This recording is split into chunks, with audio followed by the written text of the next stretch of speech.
Kahit man nga po nahirapan ng husto ang Philadelphia 76ers na manalo sa kanilang mga laro matapos mawala at magtamo ng injury ang kanilang superstar center, nagawa pa rin naman nga po nila na mapanatili ang kanilang kalagayan sa itaas ng standings ng East bilang panlima. Sa katunayan, matapos nga po nilang maipanalo ang kanilang game ngayong araw laban sa Dallas Mavericks, meron na ngang 35 wins, 25 losses ang kanilang record na isang magandang senyales na kaya talaga mag-step up ng iba nilang mga players kahit wala man ang kanilang MVP. Pero wag naman nga daw mag-alala ang kanilang mga fans dahil base nga sa inilabas na balita ni Shams Charania ng The Athletic, sinimula na nga po ni Joel Embiid ngayong araw ang kanyang on-court workout ilang linggo mula nang sumailalim sa isang operasyon sa kanyang nadaling tuhod. At kung sakasakali man nga po na magtuloy-tuloy pa ang pagganda ng kanyang kalagayan, hindi malabo na makahabol pa ito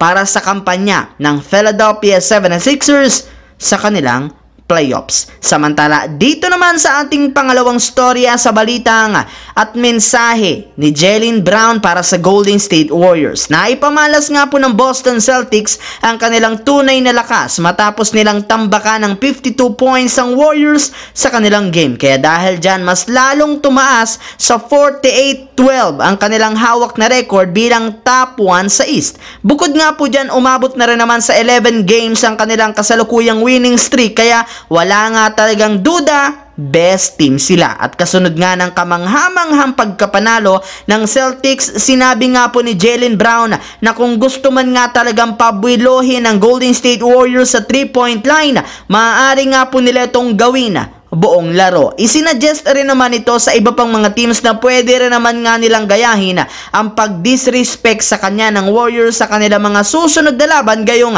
kapag ginawa nga nila ito, pinapangako nga po niya na uulitin lamang niya ang kanyang naging performance ngayong araw. Habang dito naman tayo sa ating huling storya sa balitang si Coach Rondo nga daw ang hiling ni Anthony Davis para sa Los Angeles Lakers.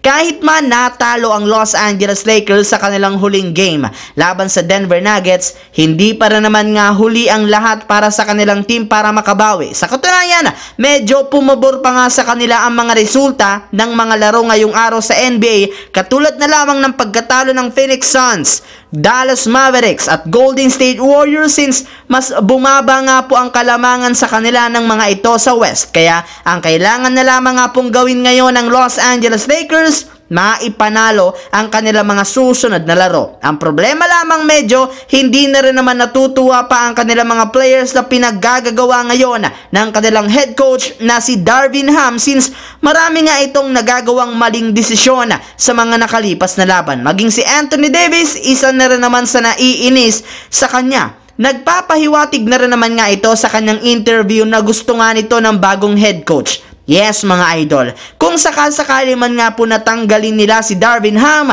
mas gusto nga niyang kunin at ipalit dito ang kanilang dating kakampi na si Rajon Rondo na matagal na rin namang tinutulungan ang kanilang koponan. So yun lamang mga idol ang ating bagong video. Once again, this is your J-Zone TV. Huwag kalimutang mag-like at syempre mag-subscribe. Pindutin ang notification bell sa akin channel para lagi kayo maging updated sa mga videos na pinapalabas ko. Isang malaking shoutout sa lahat mga idol. Thanks for watching. Hopefully nag-enjoy kayo ngayong araw na ito.